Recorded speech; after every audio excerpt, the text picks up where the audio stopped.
Soma water transport.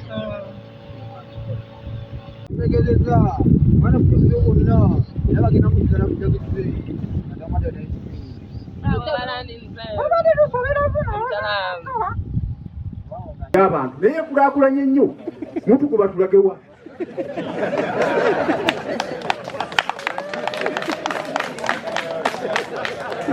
ensonga yabannange enkulu era ekaali amaziga iwaawo naatera okuva mu nsi simanyi obajja obaddi naye abaana baffe betuzadde nga bazaaliddwako tebamanyi walala twetuli babizinga mutugamba tulagewa mwe bujja buzi tuleba pikipiki ekirala ettaka lyakuno lyerembeseeko abantu bangi tambula bumu ogendawo omuntu ogenda ku mazzi lwansonga tukuwatagana so omuntu obazze ku ttaka temumanyi aze kuttaka ettaka eryaffe oba eryanyi mutegeeze ekikwatako ne polisi naye tuyambe kuba polisi naye eryawoya ku nsonga y'omukulu asumbu eryawoya kuba wajja ku ttaka lyaffe eryaffe eri okitegeeza naye batukoleki naye ng'ate omuntu talina kyapa tuna ebyapa ebiriko ne payiti twawa akakiiko temwalonda mmwe ba LCs tutukayo emyezi gyali myezi 6 abakulembeze tusooke kulowooza ki nnyo omukemba tegubatawaanya omitwe webale nnyo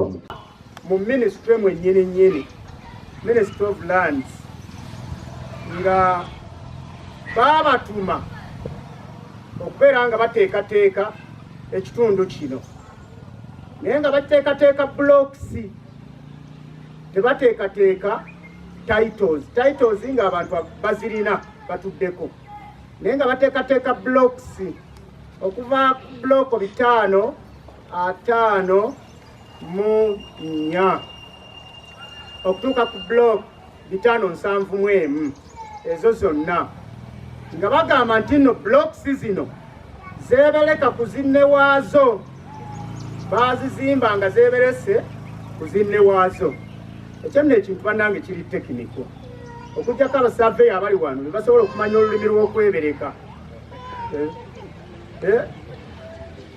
nga naawe bonoba n'ekyapa naye nga kiriko ekyapa ekirala ekikyebereseeko ekikituddeko kati kiba kitegeeza nti nno muyinza okubeeramu abantu nga babiri awantu wamu kati blocks zino ne basalawo baziseparating baziyita overlapping blocks ne basalawo baziberuukulule naye twafuna hard time nabo era twalina bannamawulire okuvira ddala mu gundi corporation ez'enjawulo nga batuyambako okubeera nga babroadcastinga ebyaliwo nga bagamba nti yo ministry yali ebatumye naye ekyanyambako kyali ekintu kimu twagenda basaba ebiboogerako ebyabwe ebibatumye okujja wano nga tebabirina era kwolwo olwasooka twabazaayo kati nebakomawo omulundi omulala omulundi omulala nasobola okukunga balandlords ab'enjawulo omwali Evangelist Drake n'abo n'abalala bonna abaaliwo netusobola okweŋŋanga ensonga eyo era bwe byabakalira ku maaso nga tebalina nteekateeka nnuŋŋamu badduka ne WGC mufungizo era ne baddayo ekyaleeta obulemu kiri ekintu kale ziri ensonga nga 2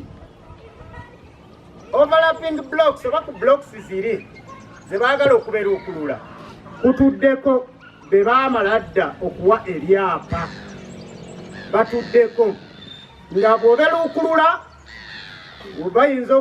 buli lw'oberuukulula ekintu oyinza obutakizaawo nga bwe kibadde ojja kwekaŋŋanga ploti ebadde wano yeeyongeddeyo eri mazzi nga gy'olina oginoonyeza oba ploti ebaddewo eze mu lusa n'ekibulooka ekitundutundu kya bulooka ekimu nakyo nga kiri mu lusa kakati ng'ate be ba stakeholders abasooka nga tebaabategeezaako era tebaabawandiikira kati era byonna byatuwa suspicion oba queries ne tugamba nti naye abantu bano singa babadde batuufu bandibadde bawandiikidde ba landlords ntugenda kuba beruukulula oba mwe mutudde mu liyumba lye mutudde tugenda ddiba eriwukululako ennyumba erituddeko musobole okwetaaya. Ekyo tebaakikola.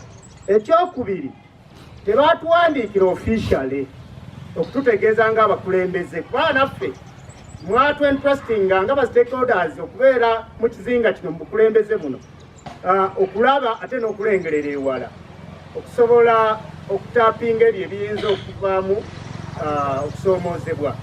Kati n'ekyo netulaba nga baaki oversighting, baakibuusa amaaso. Kati ekyo kyatuleetera okubazzaayo waaki basobole okugenda okweteekateeka. Eno yeetaaga okusalawo tuyite wano minisita atwala eby'ettaka mu Uganda, Honorable Nabakooba,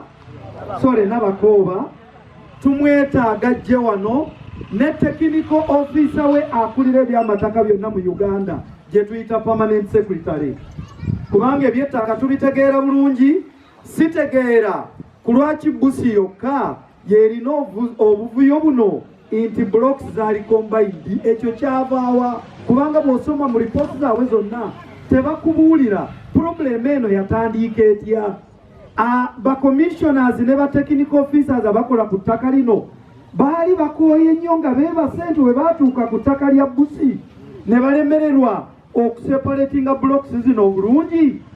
So really mulaba nti waliwo ekitali kituufu ku nsonga y'ettaka y'e Busi. Okugitegeeza mu butongole ku ki ekigenda maaso mu ggombolola yawa batuzisinganira batubuulire lwaki bakola ebyo. Eri bannabusi watabadde wadde akayana ne munne. Twabuuza abo balandi roodi ani akayagana ku mmwe n'omulala nga teri n'otya nga buli omwana nze ndi mirembe neyiba wange nze neke ettaka lyange terinyingiranko buli agundi.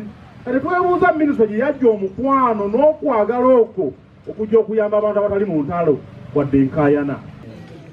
Naye ekyo nga nkivuddeko n'ekirala ekyantawanya mu mutwe overlapping blocks. Nze bwe mbeera ku kibanja kyange nkirabako ensalo, naawe ow'ettaka olaba ensalo n'obwa nannyini. Ani nannyini blocks? Yeetaaga busuulu, yeetaaga ki? Bagenda kituuma linnya ki kye yeetaaga alyoka atandika okukola ki? Okujja nti ate n'ogibembulula kwene, tutandika omuwa busuulu obulala bwetukuno bwe tuwa balandiroodi. Kyetaagawo ekintu okulambula mu ngeri etegerekeka. Bwe kitaba ekyo waliwo obubbi obukweke. Protisi ezimu olwedde zibaddeko kavyati naye tekibaziyizza kukola bye bakoze. Ne basalawo olukiiko nti omuntu oyo tadda ku kizinga naye adda alina LC muwayitira ne mulambuza wonna mu LC endala. Kyamani kino ekyo kimanyiko LC ali ogwo yatambuza abantu ne LC endala. LC y'omu ate era yakuba n'endagaano ku mataka g'abantu galambuzaako. Ye mmwe banafu ne mubeeraawo bwajja ne mukankana mukyabonaabona nnyo singa tetutegeera enkwata gyetugenda kukwata mu biki bintu. Simanyi oba aba LC5 ku district bino ebigenda maaso nabo babimanyiko, oba officials abava mu ministry bayita wali ne balyoka bajja wano. Ekyo sikimanyi oba tebakola bwe batyo. I can see waliwo irregularity. Namba emu kitegeeza nti oba waliwo omuzannyo abantu bagezaako okuzanya. Twogera ku separation of blocks. What was the root cause? What is the background? Kivudde ku ki? Nobody should panic. Let the technical people do their work. We shall get back to the people who raised the complaints and any other interested parties who want to hear the findings. And together we shall agree on the way forward. It is not done alone.